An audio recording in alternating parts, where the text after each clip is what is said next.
evening, boys and girls, ladies and gentlemen around the world. Welcome to the Backstage Slam episode number 215, if I'm not mistaken. This is the one-stop shop for all your wrestling news, and no, that's not us. We just talk about stuff, whatever comes to mind. Tonight, we're going to be making our picks, of course, for tomorrow's WWE Hell in a Cell pay-per-view. Although, right now, there is a pay-per-view going on, if I'm not mistaken. It's Bound for Glory. TNA is presenting Bound for Glory tonight. And, well, as you can see, we aren't watching it. That shouldn't come as I didn't know it was on. Exactly.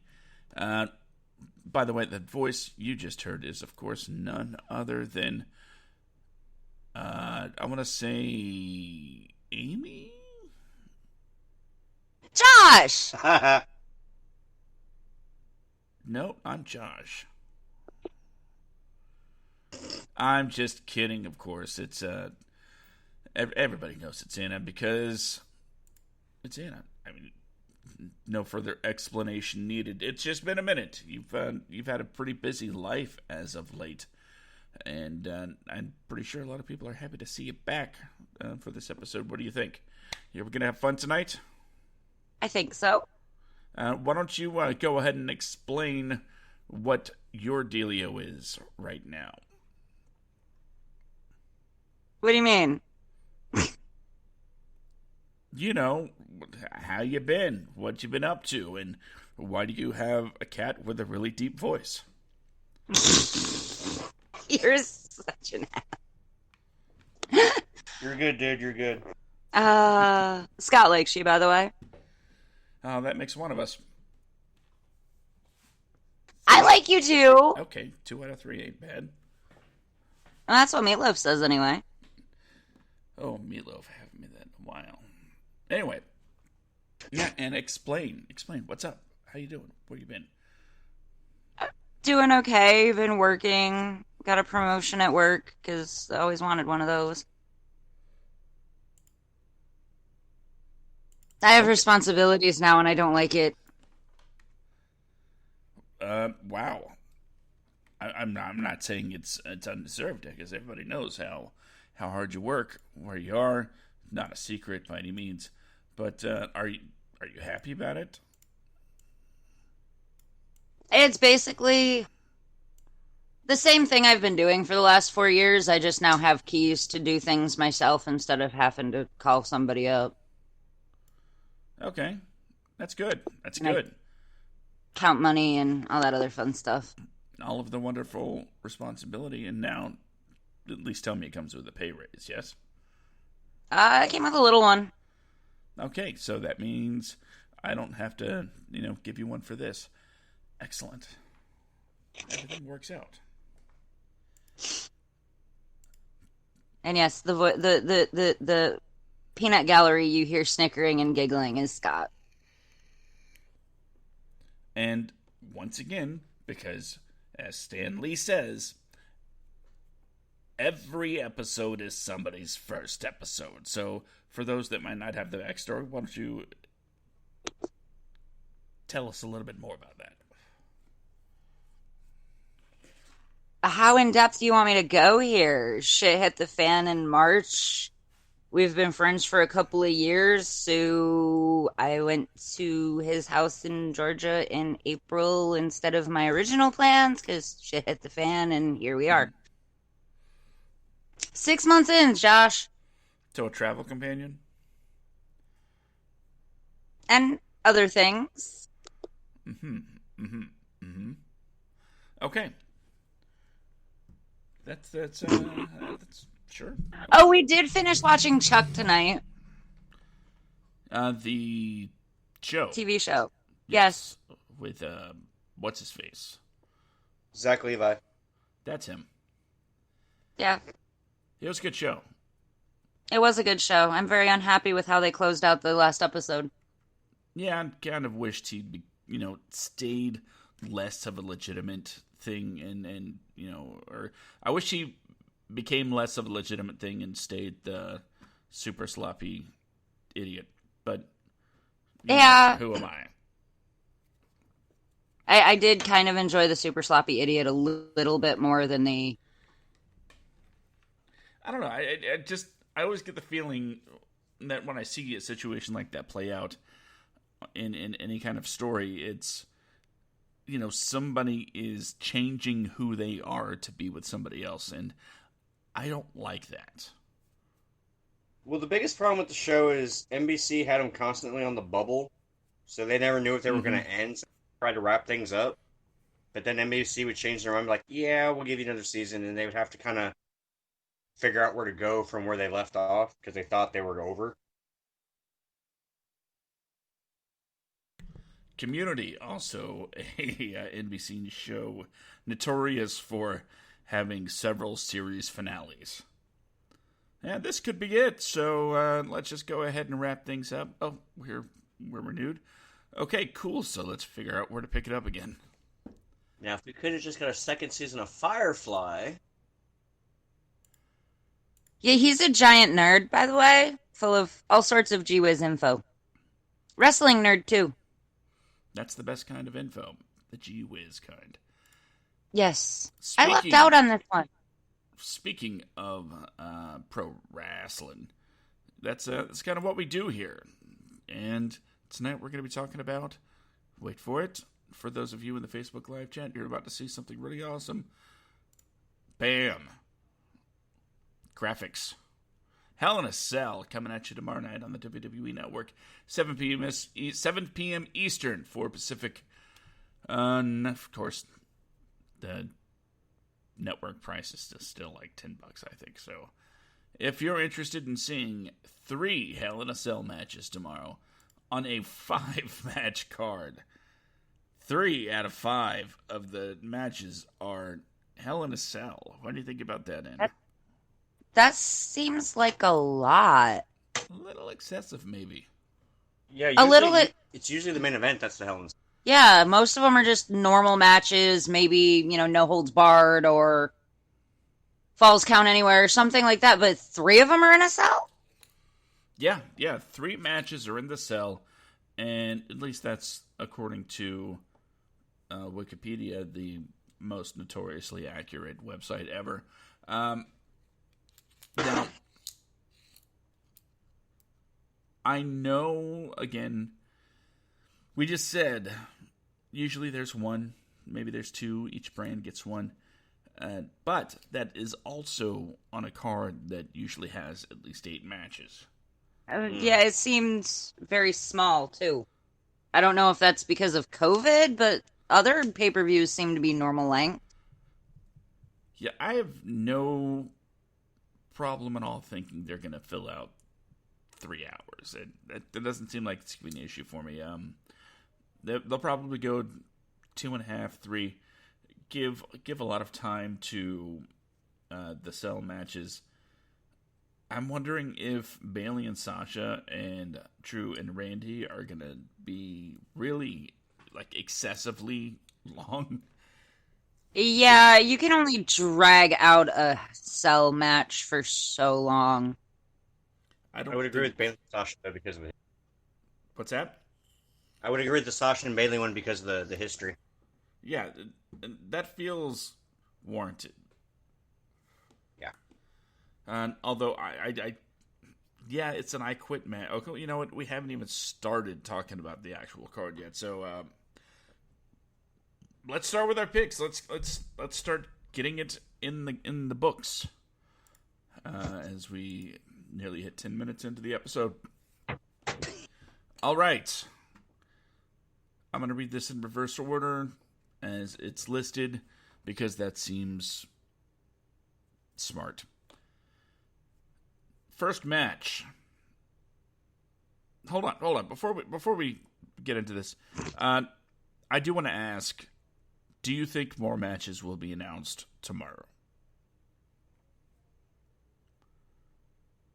Maybe filler matches? Maybe pre-show.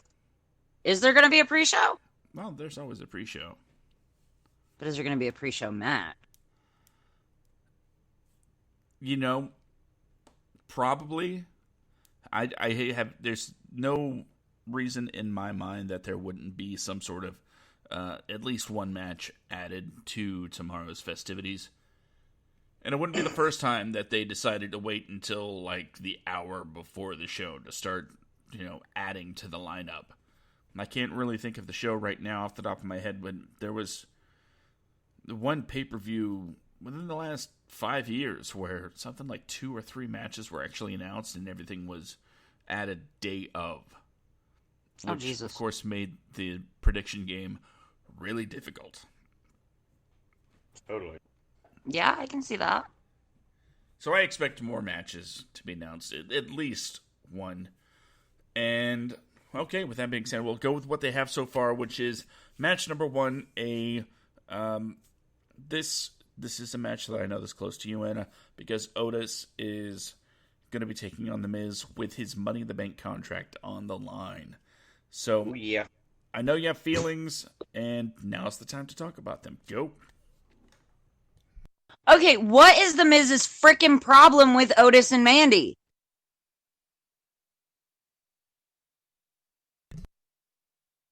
Is that like a real question? That is a real question. What is his problem? Like, I know he got Mandy shipped off to Raw and split them up, and like, what is it? Okay, I realize it's the Miz, but why is he being such a child? Well, I think it goes back to like the classic 80s trope of the bully or the good-looking preppy guy doesn't feel like the lesser than male deserves to have the hot female. So he does everything he can to get in the way. But it would make more sense if he wasn't, I don't know, super married with, 2 kids now? 1 or 2? No, it's not a matter of jealousy. He wants that the girl. He Mandy. just doesn't want. He doesn't think that someone so ugly deserves her. I think Otis is adorable. Hey, I'm just coming at you from I the know. Miz I don't. Okay, I went to school with a lot of guys like The Miz, and that's probably why I loathe his character so much, but my pick is obviously Otis because he needs to so wipe the floor with The Miz. You pick Otis, okay? I mean, I think Otis. Scott thinks Otis. And I'm kind of hoping that last I watched, there was a little bit of like a rift starting to grow between Miz and Morrison, and I'm kind of hoping that if The Miz loses to Otis, who's obviously, not to their level of talent or whatever, that it might drive a little bit more of a wedge. Like, Miz isn't worthy of being paired with Morrison anymore. Yeah. Yes, I have my own Otis. now, what do you do with Otis as far as the Money in the Bank contract is concerned? Then is that going to be his thing going forward until something eventually happens? Well, he's got to cash it in before the next Money in the Bank pay-per-view, right? Yeah. Which is... When the heck is that? February? You know what? I don't know, because it feels like it happened 3 years ago at this point. Of course, that just... I don't know why he hasn't cashed it in, May. though. I mean, other storyline, but... And COVID. May. He has until May. Okay. So 5 months? 7 months? 12? I have no idea where we are. So October. It's October. May is 7 months. God, he's only had it for 5 months. Oh, God. I mean, there have been others that have held on to it that haven't cashed it in, But Yeah, I mean, I get it. He can be a long-term Money in the Bank contract holder, but I mean, other than answer, having to answer cash it in. honestly, do you see Otis being the one cashing it in? Honestly, I thought he would use it to get Mandy a championship. I honestly figured he would at some point give it to Mandy so she could take a championship. And I suppose it's still not out of the question. No. But I mean, the Money in the Bank contract can essentially change hands. yes, it So is transferable-ish. I don't see why. And the thing is, the way that storyline is gone, I can see Otis doing that.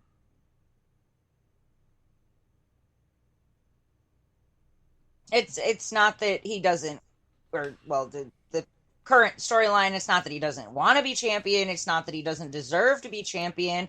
I just think he would do whatever to make Mandy happy.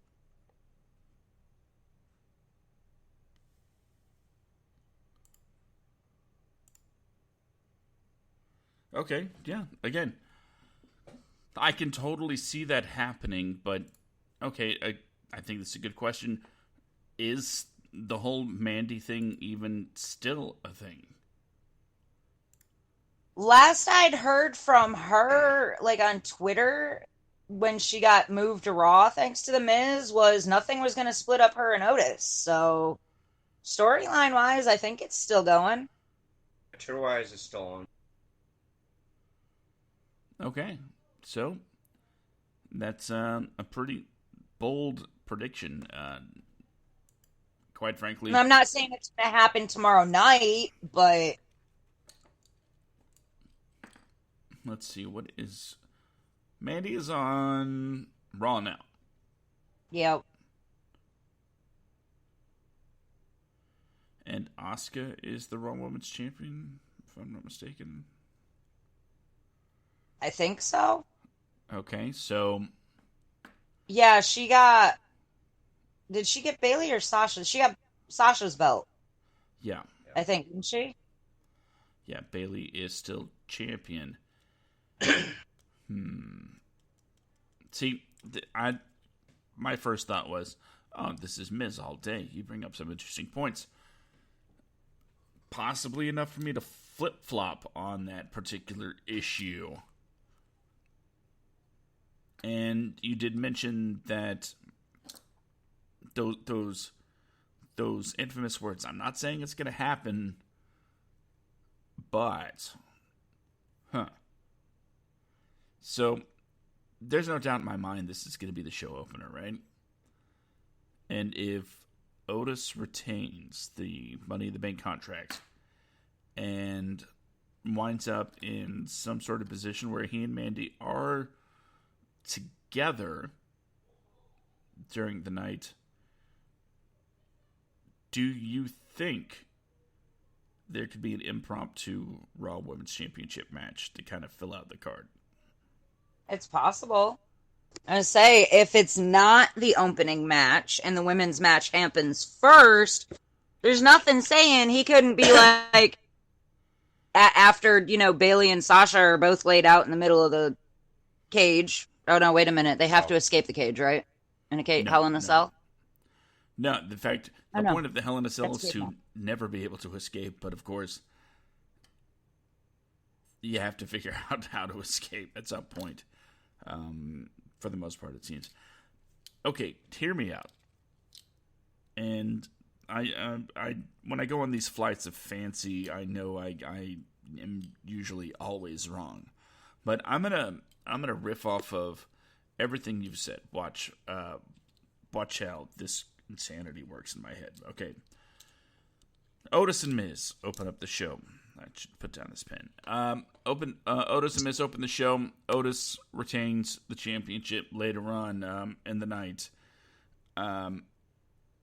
Sasha and Bailey are going at it hardcore, tooth and nail. Maybe they've just passed the the 45-minute mark of their match, right? Or maybe 30-minute, something to where they're both just beat. They're tired and they're battered. And there's really no telling if they could keep going any further, if there could even be a winner, because they're both about to just drop from exhaustion. And then out of nowhere, Otis and Mandy come down to the ring. Otis lets Mandy cash in and make it a triple threat Hell in a Cell match, and she wins. And the storyline is, of course, that is just one other thing to really stick it to the Miz, because Mandy becomes the SmackDown Women's Champion and goes back to Otis. That would be amazing. Why are we not writers for WWE? Because we have standards. Good point.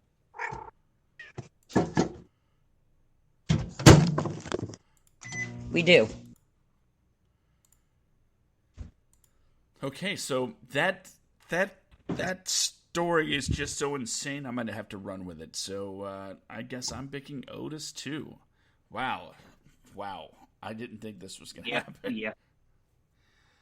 Oh, wow. What a trip. But of course, none of that's probably going to happen because it's, a really good idea. This is true.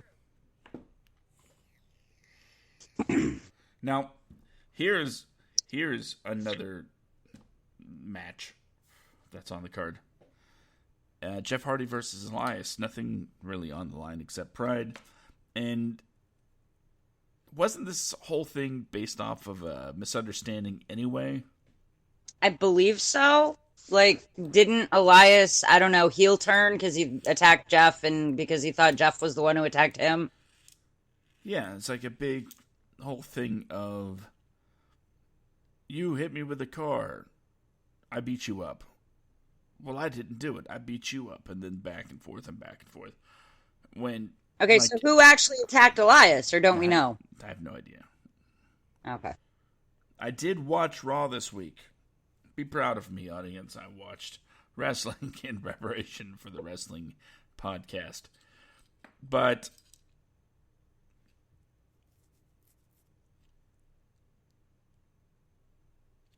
it's like any episode of Doctor Who. You would think these things would just all be resolved by talking about it. For those that aren't familiar, there are quite a few episodes where, the Doctor, gets chased and it is bothered, we'll say, by these big, bad, ugly monsters, and every once in a while he'll stop and just say, like, "Oi, what's wrong?"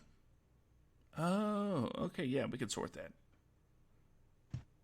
So if these two would just kind of talk it out. They don't do that on wrestling anymore. Elias might sing. I would rather see a battle of the bands between Elias's band and Jeff Hardy's band. That's really what it boils down to. That would be amazing. That would. Do it in the ring, just battle of the bands right there.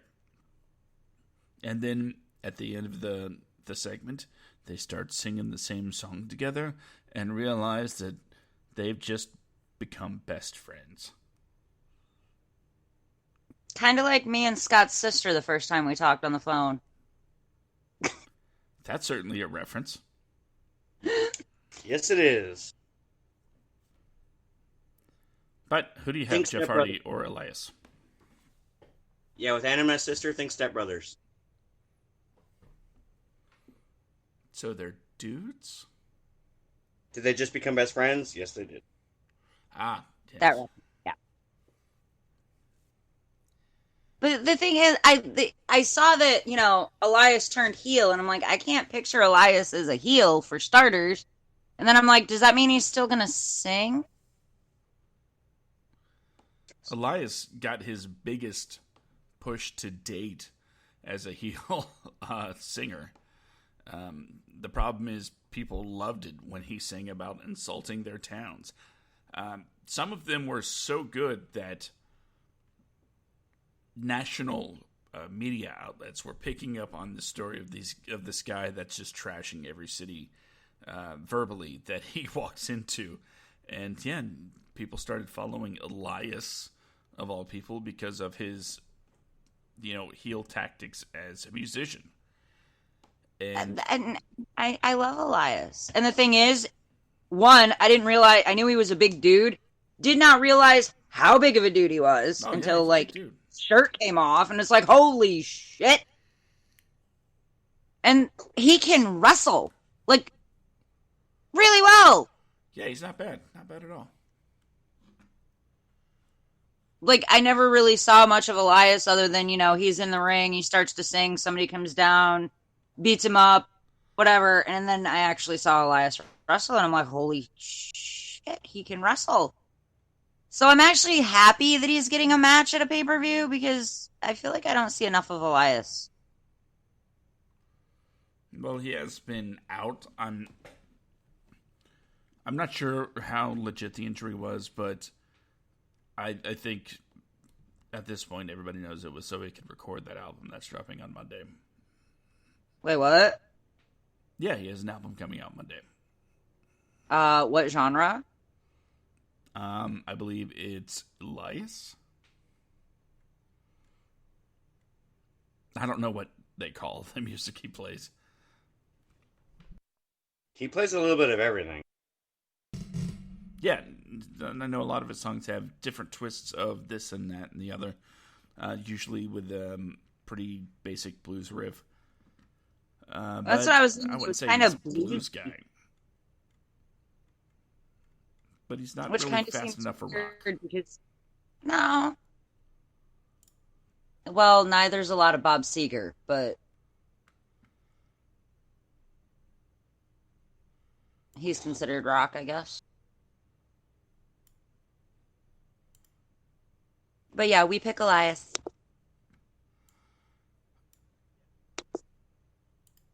Okay, so I just had to check to see if the audio was still rolling on the Facebook feed. It is. Good news. I am also going to be picking Elias, not for nothing, but I really despise all of these, quote-unquote real-life storylines that they're doing with Jeff. I didn't agree with cringy. The last one I saw with Jeff was the whole bringing the alcoholism and stuff into it, and I'm just like, no, that's not. I'm sure he knew about it, okayed it, but still, it's cringy. It's very close to the real life stuff that he. Yeah, it's hard to watch. I think it's and quite frankly, I don't want to. Knowing Big Boss. It's just, it's not right.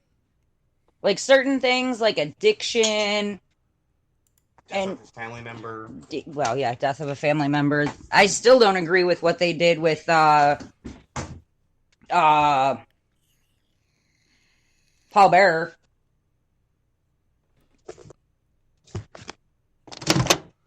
And his urn and stuff. Yeah. I think the only time that I've seen, well, not the only time, but my favorite, kind of behind the scenes wink at the camera was the debut of the NWO, where Scott Hall's like, yeah, we're here, and we're gonna go have some drinks in the back with the guys, and Hogan and Nash are like, no drinks, no. That was, that's funny. It was a wink and a nod at the camera, acknowledging, the issues Scott Hall's had in the past. But that's it. Right. It She's wasn't apparently an angle. having. No, wait. Scott Hall was Razor Ramon, right? Yeah. And then instead, Okay, yeah, pretty sure he just had a virtual meet and greet shut down because he was drunk and difficult to deal with. I wish I could show you my shocked face right now. Well, see, I thought at one point he had cleaned up and stopped drinking with the help of DDP. Maybe he got tired of doing yoga. I mean, hey, if it works, it works.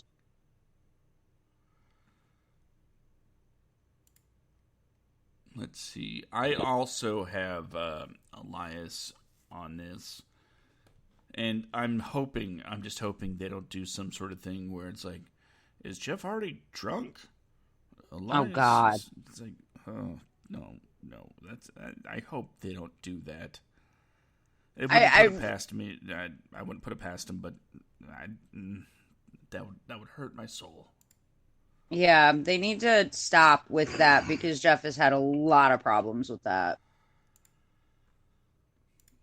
So now we're going to... Oh, and I believe Elias is in for a big push considering, album out and, they got to push somebody.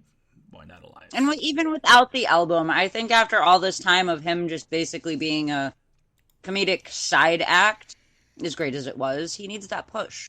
He deserves that push. Yeah, he should be rewarded for his loyalty as the guy that'll do anything they tell him. And has. Yeah. Next match. We touched on this earlier. It's Bayley defending the SmackDown Women's Championship against Sasha Banks in a Hell in a Cell match. Now, when did this become a thing? Because I seem to have missed. I knew there was a big issue at the last pay-per-view when Bayley lost her title. Well, Bayley didn't lose her title. Or not Bayley, but Sasha lost her title. It's like Sasha helped out Bayley, and Bayley really didn't help Sasha keep hers. And is that where it all fell apart? There was a week with back-to-back pay-per-views, and yeah, the first one Sasha lost her women's championship. They had the tag team championships, right? And then on the next show, they lost the tag team title. So, I did not know that. Yeah, and but they lose it.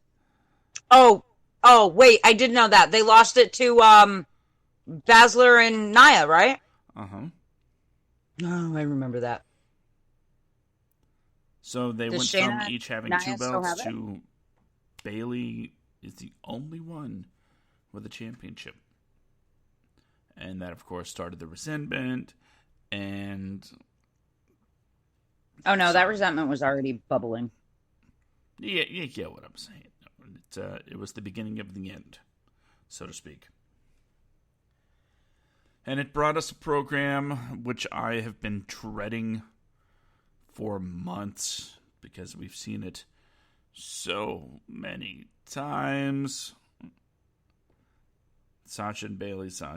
Why can't people just be friends forever? Why, Anna? Why can't people just be friends? Because they're not the New Day and it doesn't make for good TV. I mean, yeah, but just because a team isn't a team anymore doesn't mean they have to be bitter rivals. I believe the Iconics, they're still friends, right?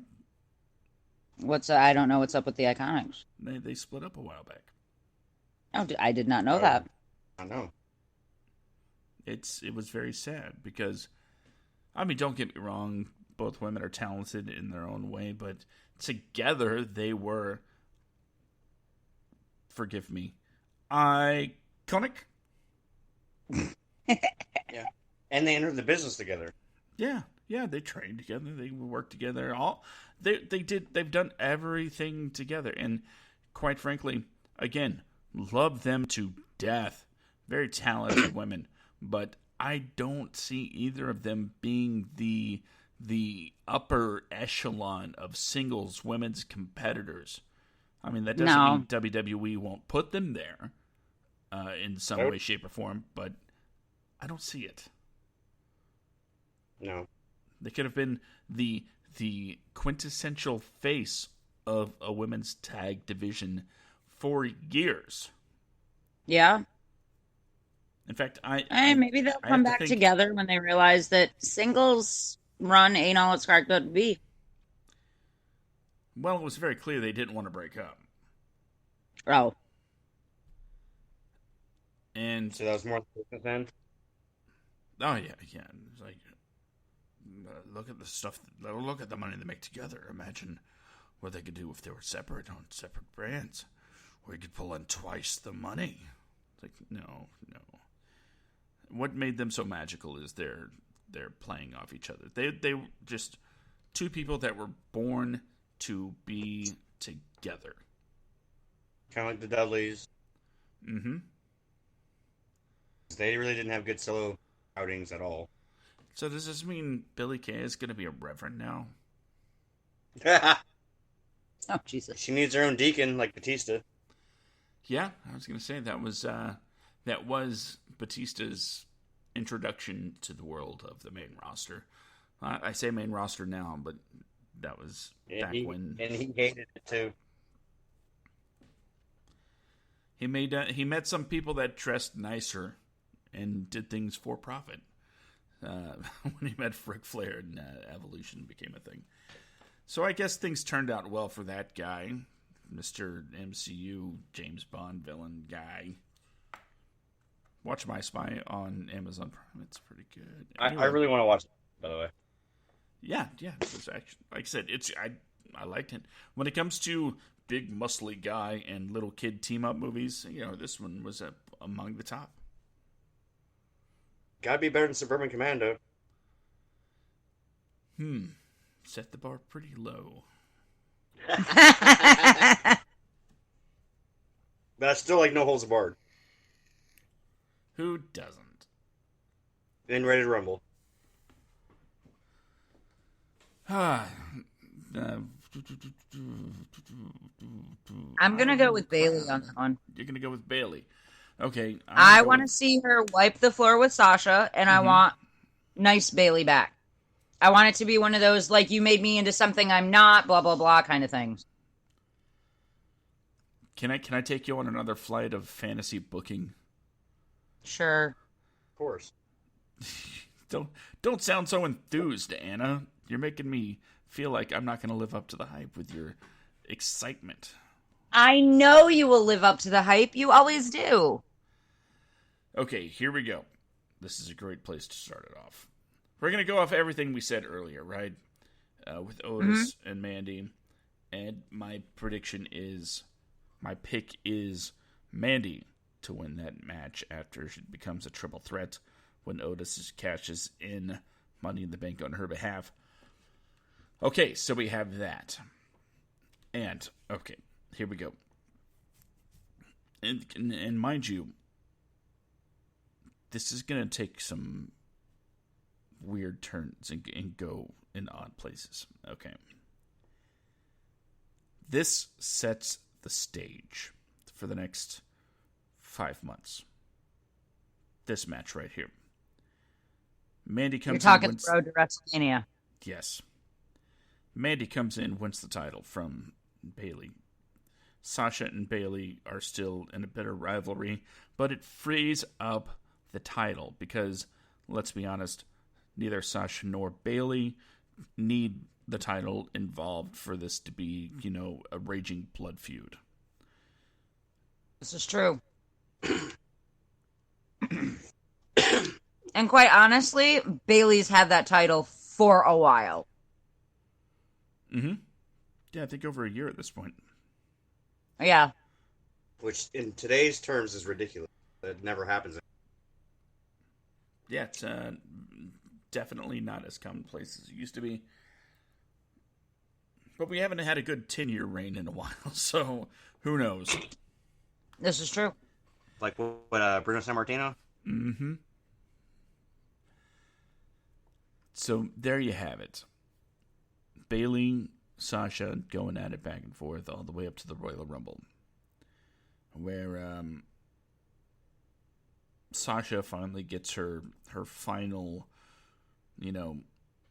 revenge, I guess, and Bayley is left defeated. And by the way, this is a lot coming from me, the guy that goes Bayley with so much adoration in my voice. So I was going to say, wait, you just said Bayley got defeated. Wait a minute. Yeah, but it's going to set up for something grander, because now we're at the Royal Rumble, and you know what? We'll say the December pay-per-view is where Sasha finally gets it, and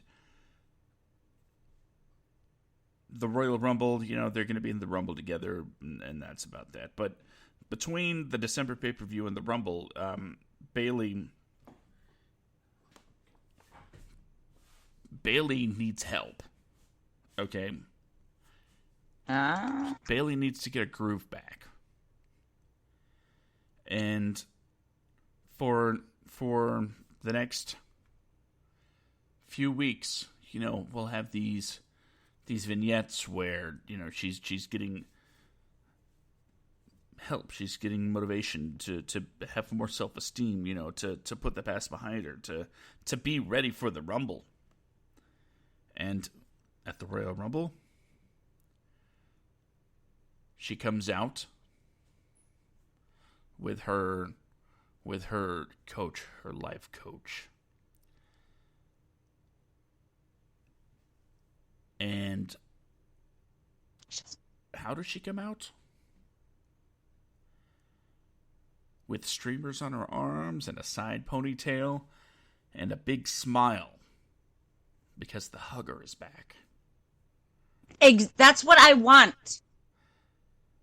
And I want the real role model, not whatever the hell she thinks she is right now. And coming out with her is her life coach, the person that also has had to deal with some personal issues, some separation anxiety. Her life coach, the man that taught her the power of positivity. Big E. Biggie. And they become That would be amazing. A tandem where they're, he's still New Day, but he's by himself. And, maybe he and Bayley find some common ground with the power of positivity, able to spread positivity, and they want to be good influences on the world together. And here's the thing. Big E has been on his own journey, because he's being separated from his New Day brothers. Which I think is stupid. Of course it's stupid. But it might be worth it if they go down this road. And Vince, I know you're listening, so feel free to take notes. Okay, so Big E's been on his own journey, being separated. And what he sees at Hell in a Cell when it comes to Mandy is that the briefcase was used to get her a title opportunity, and this inspires him. This gives him an idea. So, at the Royal Rumble, he makes it known that his plan is to win the Rumble and rejoin his brothers. Oh. After defeating Drew McIntyre at No, WrestleMania. wait, you can't do that to me. Hey, I haven't even gotten that far in the booking yet with you for you to complain. So, pull it back. Just simmer down now. Just simmer down. You gotta remember, she still wants to climb that tree. Oh my god. I didn't say it this week. I know you did. Yeah, I probably this week. will, but I haven't yet. Anyway, so that sets up WrestleMania. Big E, the Royal Rumble winner, versus Drew McIntyre, the guy that lost his chance at a WrestleMania moment in front of a crowd. The guy that lost his opportunity to celebrate with the fans the ultimate accomplishment, winning the title at WrestleMania. He lost it. It was taken from him. Versus Big E, the guy that wants to be reunited with his family. But only one of them can get what they want. Only one of them can have their dream come true.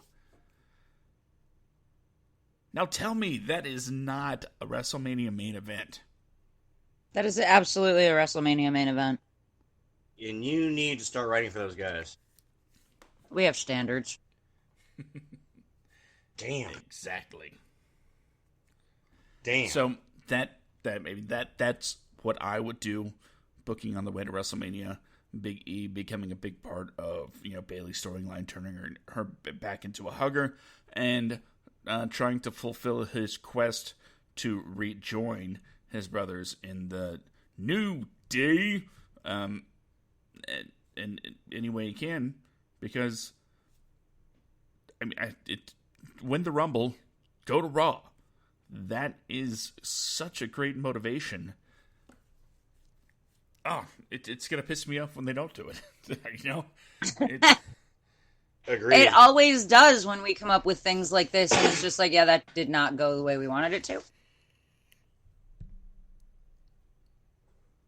And I think, again, when they start playing the video packages for how did this all get started, it could all start here at Hell in a Cell. It could make this whole thing mean something. But, I'm just this guy, And Vince is Vince. Mm-hmm. Yeah. So now, when Ace takes over the company, things might change. Let's see. For those of you that might have forgotten, I'm picking Mandy to win this match. And in a really, really crazy twist of fate. Party so boys. Don't at me.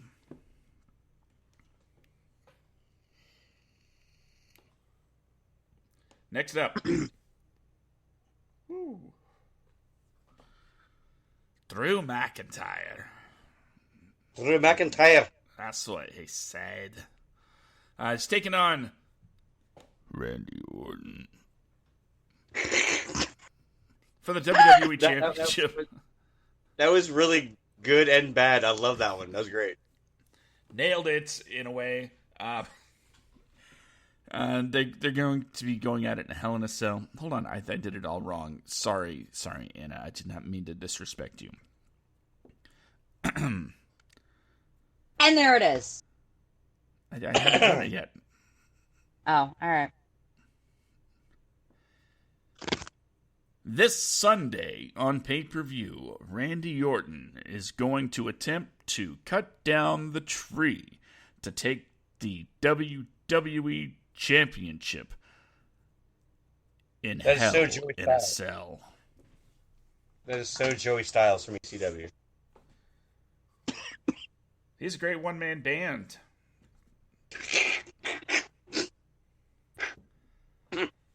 Sorry. So, should I ask, Anna? I mean, do you need to? That's what I'm wondering. I mean, even for posterity, should I say, so Anna, who are you picking to win this match? And why is it Drew McIntyre? Yeah, essentially. Yeah. I'm.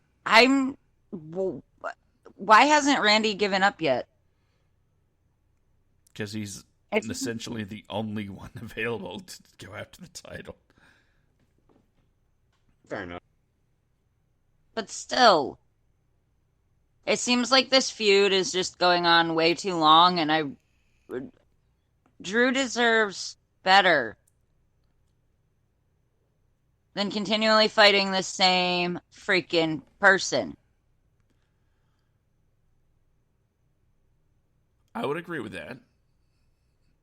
Like, there are other people on the roster. Randy needs to act like a big boy and accept the fact that he cannot win. I realize that's not in his forte, but... Now, picture this. It's October, right? It is. And officially, the road to WrestleMania begins in 2-3 months. Now, I see this as being a much more likely scenario, not a much more favorable one, but much more likely than the one I laid out. Randy Orton wins the title at Hell in a Cell. Why? Because Vince McMahon says to everybody, we need a redo. We need everybody to get ready for Drew to win the title at WrestleMania again, because he deserves to have that pop, damn it. I totally heard that in Vince's voice, but Is it plausible? It's plausible. yeah, totally. Now, would you hate it if Drew lost the title for the purpose of winning it back at WrestleMania? I wouldn't hate it, per se, as long as he actually got it back at WrestleMania. As long as it was a clean finish. Yeah. Which I know is asking a lot from Randy Orton. This is true. Now, I'll tell you what I didn't like about the previous pay-per-view Clash of Champions. You had Drew McIntyre. You had, what's his face? The Orton fella. The Orton fella. But what you also had was an ambulance match with tons of interference for the babyface. Nobody came down to help Randy, and that's fine, because it's like, haha, Randy, you have no friends. Off. You have no friends, Randy. You're a dick, Randy. You have no friends. That's fine. But just the fact that, your supposedly monster babyface is getting help from, like people in their 50s to win a match, it kind of rubbed me the wrong way, because, I don't know, traditionally speaking, it's the bad guys that have the people running interference, not the good guys. Or if the good guys have people running interference, it's to counteract the interference from the bad guys. But no, this was just a bunch of people beating up Randy Orton. And he deserved it. I'm not saying, But it also could have been done after the match. This is true. So that kind of rubbed me the wrong way. Kind of like saying, because from a kayfabe point of view, it sends the message that Drew couldn't do it on his own. But we know he can't. Do we? Yes. Do we? Yes. Okay. But did he have interference to win the title? And I think Brock Lesnar is a way bigger threat than Randy flippin' Orton. Then how come every time it looked like Randy Orton was going to win, there was somebody there to prevent that from happening? Because everybody that Randy Orton is pissed off in the preceding weeks had to come out and get their taste of vengeance. And now we have a Hell in a Cell match, which, by the way, for the record, finally, a Hell in a Cell match that makes sense to put in a cell. Yeah. Keep people out. That's the purpose. You're trying to make sure nobody can run and nobody can get in. I know. The Steel Cage does the same thing. But this is supposed to be the extreme version of that. When it comes to a lot of matches over the years and a lot of utilizations of the cell, the idea has been, well, this thing has got so personal, they're going to take it to Hell in a Cell. But I'm weird like that. I want to see the purpose. If somebody's going to have a cage match, I want it to make sense from a storyline perspective. By the way, The T-shirt, Make It Make Sense, that I was talking about last week, not going to happen anytime soon because for some reason the shop that I had started was shut down and my account was deleted on TeePublic. The only notification I got was, you violated a term of something or other. No, didn't tell me what it was. They didn't tell me what I did. Just, hey, you're in violation of our terms and conditions, that it was. You're in violation of our terms and conditions, so we deleted your stuff. Huh? What was it? No answer. What happened? What was it? A shirt? Was it a design? What was the problem? No answer. But that's fucked up. Yeah. Oh, I had a feeling something would slip out tonight, so we have the explicit tag enabled. Okay. Forethought. I've been trying to behave. It's a start, right? Yeah, but I try to see things ahead of time, and where was I? Yeah, shut down. So sorry, but when it comes to make it make sense, that is going to be my motto for the foreseeable future, and these things, these structures should have some sort of storyline purpose, not just because, it'd be great to see these guys in a steel cage match. Okay, why should they be in a steel cage?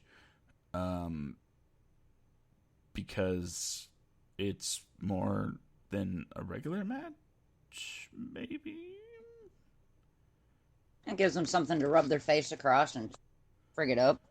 Yeah, but I like when you have this story that you're setting up where the heel keeps running away so the fight can never happen, or the heel has all sorts of people running interference, or just jumping the babyface at every opportunity when he's in the ring. That sets you up for, what? We're just going to put this bad boy in a steel cage.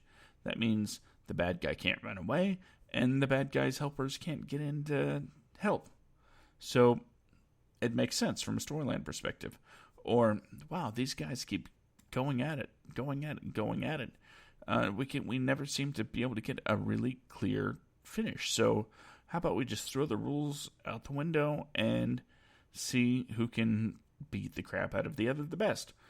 So you have no DQ matches, street fights, blah, blah, blah. There's so many different names for just the same no rules style. It's too much. It's too much. Just pick one thing and roll with it. And when it comes to the events that are named after something, Elimination Chamber, I guess that makes sense. At least what time of year you're going to be seeing it. Money in the Bank, that's kind of a fixed point in time. So, yeah, there's going to be opportunities there for people to advance. But when it comes to Hell in a Cell, that should be... There's no reason to break it out for someone that's like, oh, we've been feuding for a week, so we're going to go to Hell in a Cell and have our match in the cell. No.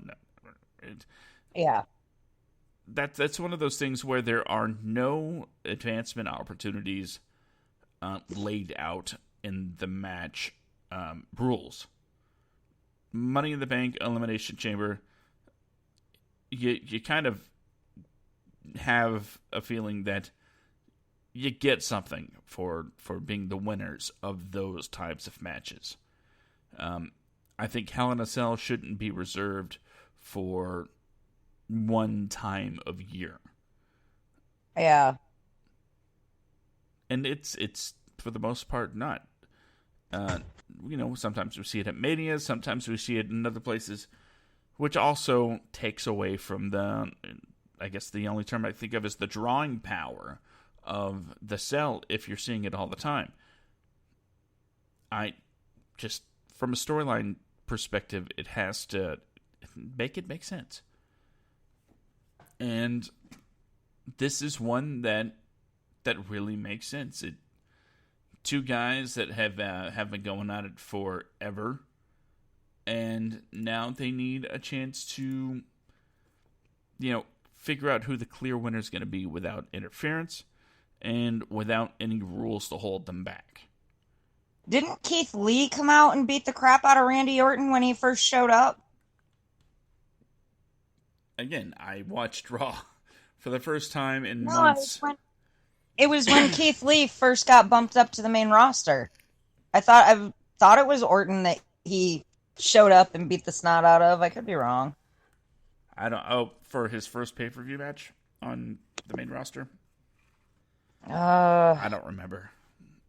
I don't remember either, but I think I've got Wikipedia up, so I'll look real quick while we talk about the next one. I just need to make my pick real quick. I'm going to go Randy Orton, just so I can be different.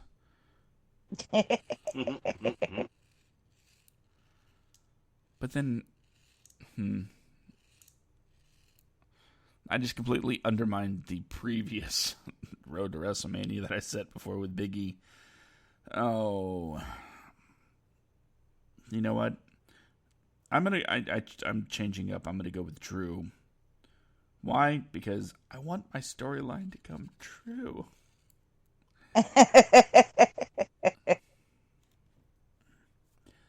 All right. Yeah, and he did. Yeah.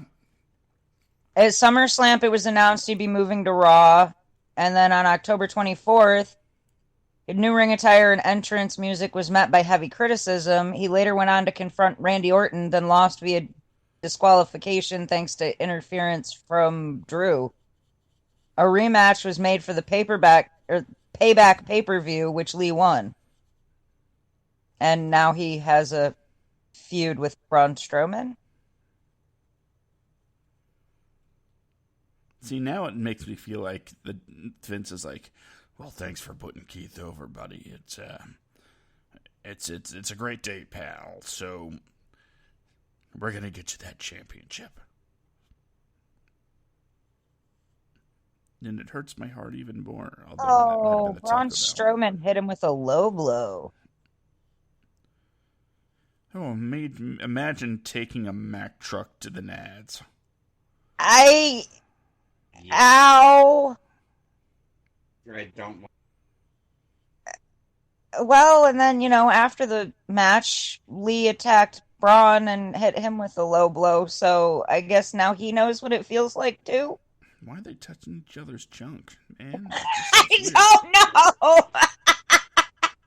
I was trying not to look at it that way. Thanks, Josh! Well, I mean, I don't have anything against it. It's just, it seems really overplayed at this point. Low blows are kind of a, Woo! Thank you. That's more of a Ric Flair kind of thing. What is with all these low blows all of a sudden? I wish I knew. Honestly, I wish I knew. Because there's a lot of things I wish I knew at this point, because this whole thing, this whole company is just getting so awkward to even attempt to understand. But I will say they still have arguably, and I give them a little room there, they have arguably the best, most talented roster in the history of the business right now. But it doesn't matter how great your tools are if you have no idea how to utilize them to make the best of them.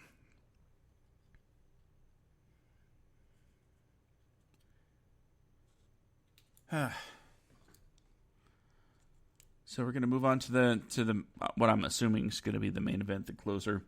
Roman Reigns versus Jey Uso in a match that I never thought I'd see once.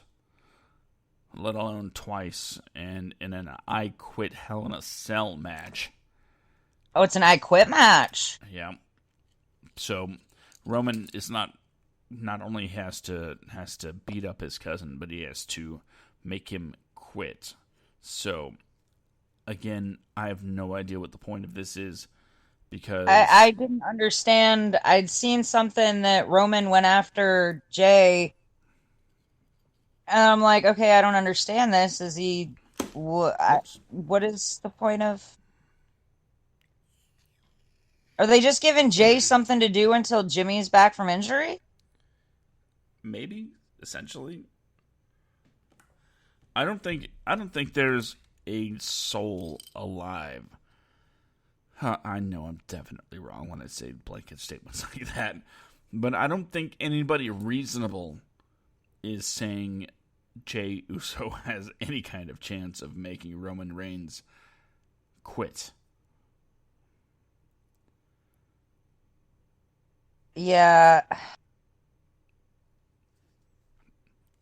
I just cannot see Roman Reigns saying the words "I quit." He might have to do a Stone Cold if it gets to that point. He passes out. That's Jay's going to make Roman pass out. I don't see that happening. Yeah, I don't. Now, does Jay deserve a run with the Universal Championship? I think the short answer is no. Does he deserve to have his revenge against Roman? Absolutely. That is definitely the only thing that I think is really going in his favor, that he deserves that comeuppance. He deserves to take Roman down just a peg, to humble him just a tiny bit. And unfortunately, I don't see it happening. I wish I knew how this could be a better matchup. Don't get me wrong, the first matchup was, as far as storytelling goes, it was beautifully done.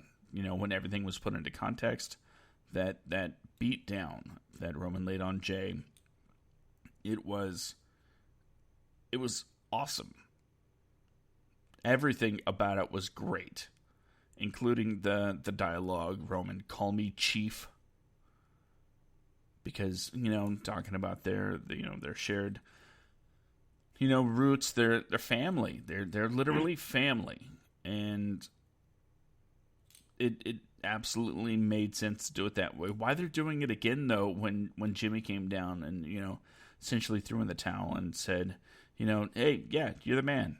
You don't need to be a dick about it. You're the man. So this is done, right? You don't need to do this anymore. And here we are again. And Hell in a Cell, of all things, for a second match, it's really weird. And what I'm hoping is what we have here is another story point, another chapter of the story that is going to be told very well.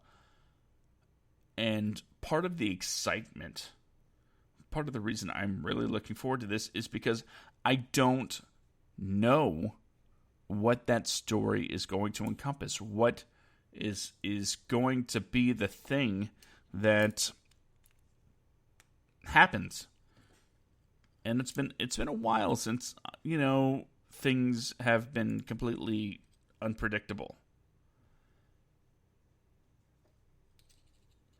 What do you think? It hurts my feelings to see him fighting like that. How about this? Would everything be worth it if, say, at the end of their program, whenever it is, Roman is the leader of the Samoan family faction that people have been wanting for years? I guess if that was the end game,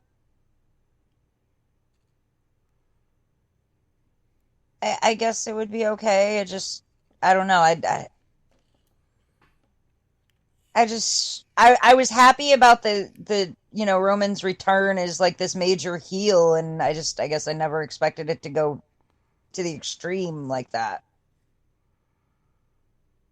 Oh, it is a beautiful thing, and when people say, "Oh, the stupid internet marks," they're gonna fall in love with Roman Reigns now that he's a bad guy.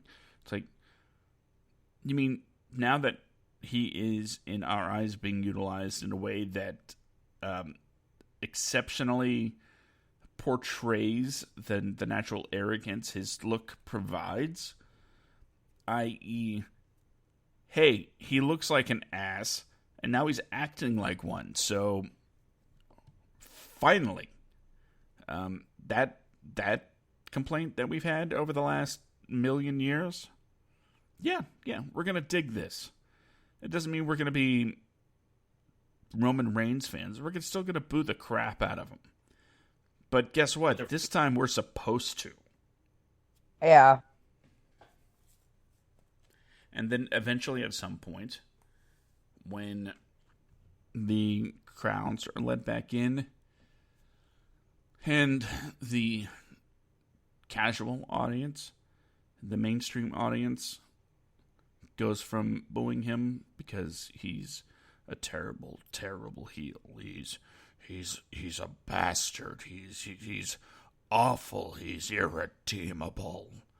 When that starts turning into, but he's also a badass, and he wins, and everybody loves a winner. Everybody loves a badass, and he starts doing the natural turn, i.e., or God, it sounds stupid right now.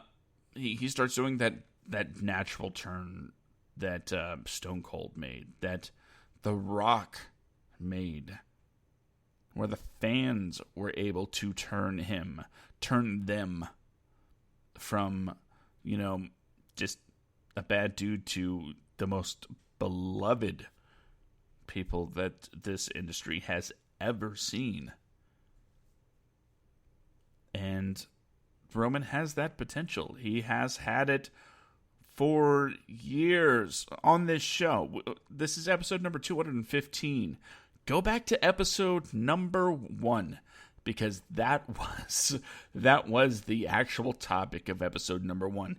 Where is WWE going wrong with Roman Reigns? That was number 1. Here we are, 214 episodes later, and we're finally able to say, yes, this is what we wanted the whole time. This is what we wanted for over 200 episodes.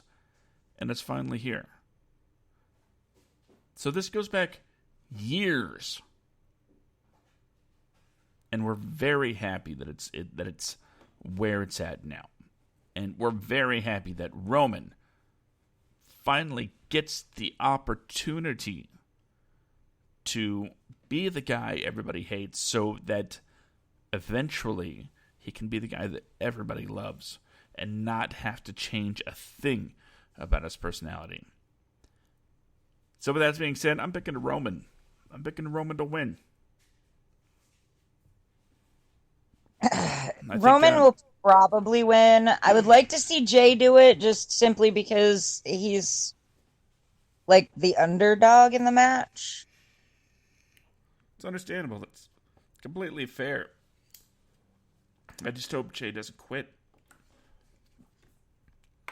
That's the only thing I want to see. I want to make sure Jay does not quit. He deserves to have that moment of, well, he was just too tough to quit. Yeah. And that will get, that will get respect. And that will kind of take away the tag of, he's just a tag team guy. Yeah. Right now, that's all I see. He's a tag team guy, and he's going for the top title. Yeah, there's a very awesome, very interesting personal storyline attached to it, but he's just a tag guy. And I mean, I would think that both him and and his brother could do decent things in the solo run, which I think is what they're trying to do too.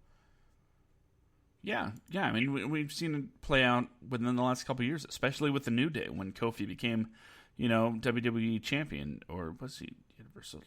I don't remember. But Kofi was the top guy, but he was also in the New Day. They didn't have to break up. They didn't have to do anything. There was no jealousy among No. his group. There was nothing to. They backed him all the way on that one. Yeah. It was great. Is Xavier back from injury? He is. He is back, and they are the Raw Tag Team Champions. Really? Mm-hmm. Nice. Already? Or were they already? Were they SmackDown champions? They were SmackDown champions, and the Street Profits were Raw champions. Nice. Did you not see how they wound up getting their respective belts? No, I didn't. Okay. The long story short, they're backstage, and they're like, "Oh, Street Profits and New Day wind up, face to face."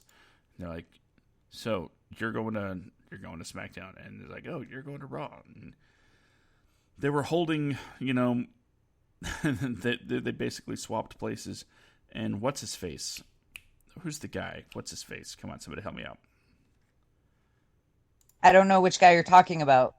That one guy with the face. Oh, that guy. Yeah. You know who I'm talking about. Oh yeah, totally. And New Day. Is it one of the Street Profits or the New Day? Or neither one? It was. He's bald, but he's not. Paul Heyman? No. Why is it Paul Heyman was the first one that popped into my head when you said bald? Adam Pearce. Okay. Who? Adam Pearce.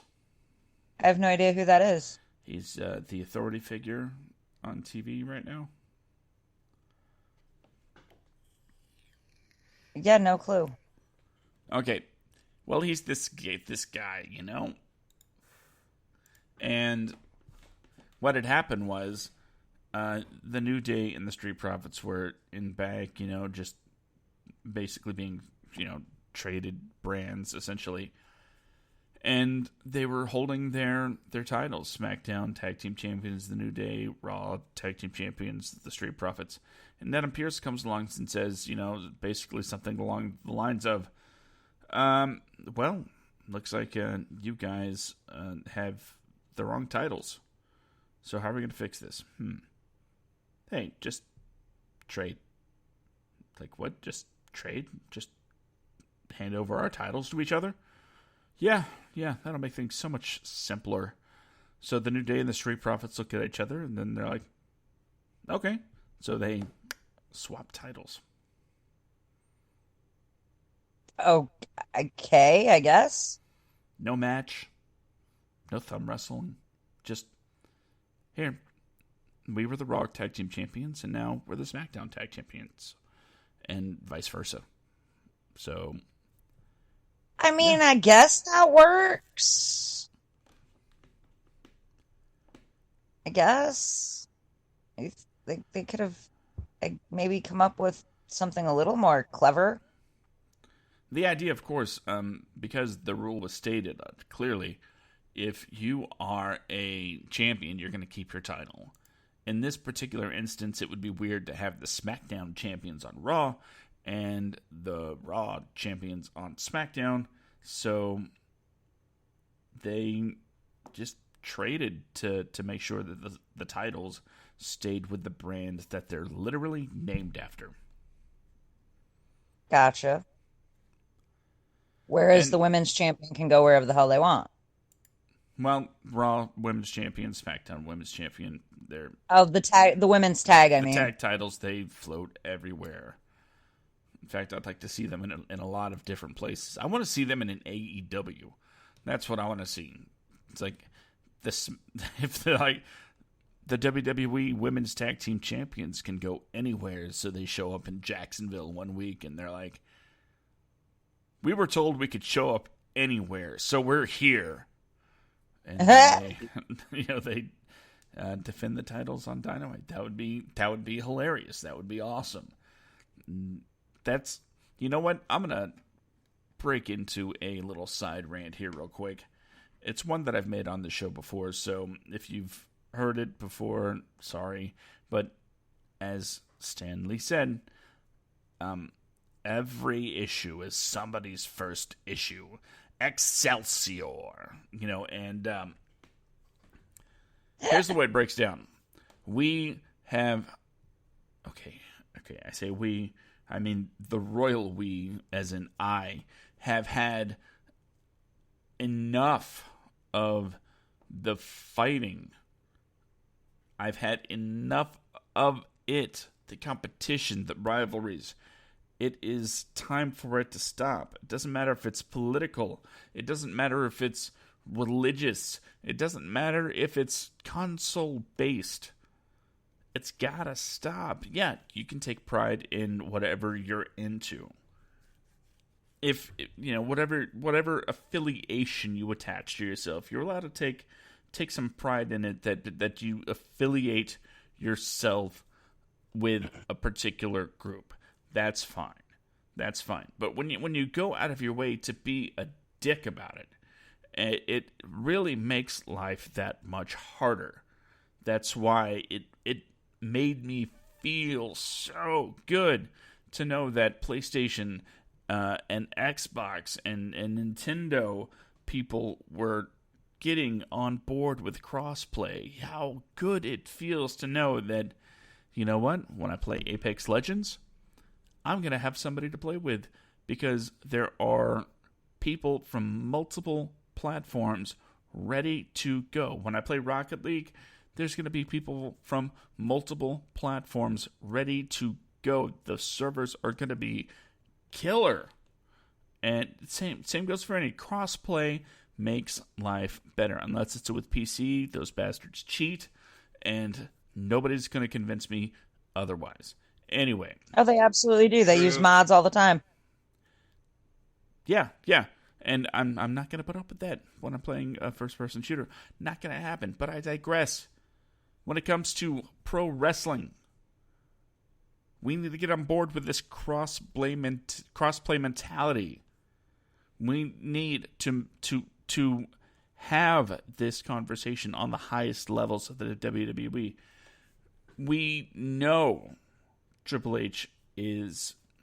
He may not be a die-hard, let's go for it kind of guy, but with NXT, we've seen guys from several different areas. Some different promotions step into an NXT ring, or the Cruiserweight Invitational comes to mind when it comes to like Kota Ibushi. It was awesome. It was awesome. Or seeing Jushin Thunder Liger show up to have a match. That was crazy. It was amazing. I loved it. The WWE is not a stranger to cross-promotional stuff. They've had Rumbles where, guys from, I want to say AAA in Mexico, took part. That they helped ECW back in the ECW, yeah, they did a whole. They literally helped ECW back in the day. They did this whole thing, and here we are. Now we're supposed to live in a world where everything is closed off. Everything is, for lack of a better word, segregated. That everything is in its own bubble. That if it didn't happen in WWE, it didn't happen. There are few exceptions. AJ Styles. Yeah. I knew they him recognize. From TNA, the X Division. I first heard of him in TNA with the X Division. And the WWE has recognized some of that history. They've reached out to TNA or Impact. They've reached out to them and actually used footage from them to put together promotional material for AJ Styles. They've Oh done wow, that. They've done it. And wow. to acknowledge that was, in my opinion, a very big deal. So Yeah. hopefully, I was thinking it would be just like a stepping stone, a way to open up the world of the WWE audience to the wider world of wrestling that exists. AEW is not your natural competitor. AEW is not the guys that are going to put you out of business, because they don't have the ability to do that, and they're not trying to do that. They don't want to do that either, Exactly. in my opinion. So when you can open up the door of cross promotion, when you can call AEW, Ring of Honor, New Japan, House of Hardcore, MLW, anything, just so many initials, it's insane. It's insane. When you can call any of these people and saying, "Look, we already know that WrestleMania is the biggest event of the year. It's the granddaddy of them all. So how would you like to have your top championship defended on the biggest show of the year?" And then allow them to have a match at WrestleMania. Why not? Have random people show up to the Royal Rumble to add like that bit of mystery to it. When was the last time we... Anything bottom line. It's not going to take anything from the bottom line. It'll get people interested more into WWE because they don't know who they're going to bring in just because. But it's also going to let other people know about these other companies and who they got working. It's a win-win for everybody. A rising tide raises all ships. And if you were continuously questioning whether or not you could predict what was going to happen next, that's another thing, that a problem I've been having with the WWE is when you finish watching Raw or when you finish watching SmackDown, there should be questions left unanswered and reasons to watch next week. True. It's something that television programming has been doing since the beginning. And then before that, it was radio. Cliffhangers. Don't forget to tune in next week. It was amazing. The storytelling was amazing. And that was one of the things that made the Attitude Era what it was. Yeah, it was the over-the-top personalities and the great performances of said personalities. But it was also the fact that you had to watch every week. At the end of Raw, you were like, what's going to happen next? Now it's like, I guess we'll find out Sunday or Monday afternoon, what the show's going to be about. You're not making appointment viewing. Nobody tunes in out of a dire need to see what happens next. Right now, it's basically out of habit, and according to the numbers, people are kind of breaking that over the habit. Yeah, it's just not going the way it used to. Anyway, to get back on track, which is strangely enough totally off track from where we started the entire show to begin with, I want to see these companies come together and instead of being so divided, unify, show the world. And I know this is a lot of hoity-toity, kumbaya crap for a wrestling podcast, as some people might tweet at me. But the point is, if there's anybody that can come together and show the world what working together can do to an industry and to the people that love said industry, it's these guys. They can do it. Video games have gotten over they ever did. Yeah, there's still flame wars about the consoles and whatnot, but guess what? Now the people can at least settle the differences online in the arena face-to-face instead of just, my console's better than your console because of graphics. Well, my console's better than your console because of frame rates. That's the same conversation over and over again. Well, how about you 1v1 me, bro? Well, you got it, punk. And then they get in, and then they find out who the better guy is. Boom. and that's what the wrestling world should do. And I'm not going to say, in my opinion, I think it's just, at this point, a widely known fact that interest in the business is waning as a whole, and it would be nice if everybody came together to turn this ship around in more ways than one. Anyway, so that was our Hell in a Cell picks for tonight. Ben, who was previously going to be a part of this episode, was unfortunately caught up with some stuff that he had to get done. And you know what? I stalled as long as I could to see if he would actually make it to give us his picks. Because if there's anything I love to hear, it's Ben's picks. They are so usually on point, and mine are not. So. He did drop his picks in the chat earlier. Did he? I must have missed that. His picks were Roman, Drew, Sasha, Elias, and Otis. He didn't give reasons though. Okay. And as always, if I don't remember what I was going to say. It's been a long day. Even though I did take like a 3-hour nap. Whoops. No worries. What was I going to say? He said it's been a long day, but this is normal for Josh. I don't know if the 3-hour nap is the nap normal? Not generally. Maybe the nap threw me off. I would like to say thank you for having me on. Well, you're welcome. I guess I'm not familiar how to address. Anna, what am I supposed to do? I don't know. He threw me off with that too. I've never been on a podcast, so thank you.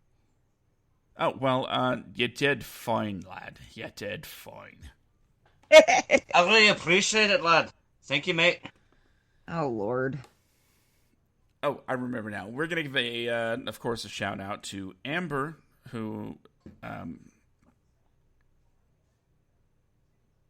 had some things come up she had to deal with as well. Otherwise, she would have been here giving her picks. Anna, who, by the way, just so you guys know, she had the night off. She could have been doing things, and yet she's here. Gosh. What? It's Saturday night. Of course you're going to play cribbage like everybody else. It's just what people do. Yeah, okay. That is... Yeah, okay, whatever. And of course, categories. Cribbage of all things. Cribbage and categories. What? That's my Saturday night. What else is there? Oh, podcasting. Gippo. Sorry. Battleship. Apex. Could totally be playing Battleship right now. Wrestling buddies, if you got them. Yeah. So, yeah. Anna, thank you for taking the time to be here tonight. I don't know why I'm thanking you. You're part of the damn show. It's your job to be here. I know you missed. I did very much. And one of these days, everybody's going to be in the same room at the same time virtually because COVID, we can't do it in person. And it's been a while. Isn't Florida all open and stuff now? Yep. Moses again. That's it's a thing. What is that like, Josh? I don't know. I'm not going out. I don't want to catch a damn disease.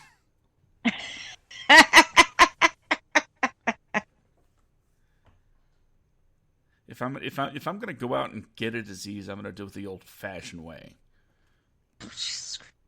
Get an STD like everybody else.